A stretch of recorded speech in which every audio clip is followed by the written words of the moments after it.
আজকে আমার সিরাত গরু মাংস দিয়ে আলু রান্না করবে। হ্যালো এভরিওয়ান, আসসালামু আলাইকুম। সবাই কেমন আছেন? আশা করছি আপনারা সবাই অনেক বেশি ভালো আছেন। আমরাও আছি আলহামদুলিল্লাহ ভালো। তো একটা রান্নার ব্লগ ভিডিও নিয়ে আপনার সাথে শেয়ার করব। এই যে সিরাত শুধু বলে আমি রান্না করব, আমাকে রান্না শেখাও, আমি বড় হয়ে গেছি, মানে কী একটা অবস্থা। আর খালি সবসময় পারাপারি করবো যে রান্না করবো আজকে। এই সব কিছু রেডিমেডি করে দিয়েছি, ওই যে রান্না করতেছে।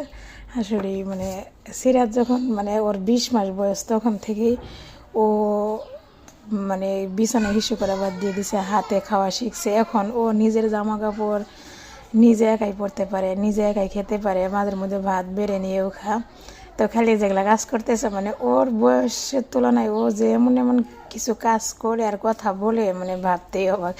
আমি আবার সব কিছু রেডিমেডি করে দিছি, ও শুধু খালি বলে আম্মু রান্না করবো রান্না করবো, জানি আজকে দিছে কি খুশির খুশি, দেখতেই পারতেছেন আপনারা।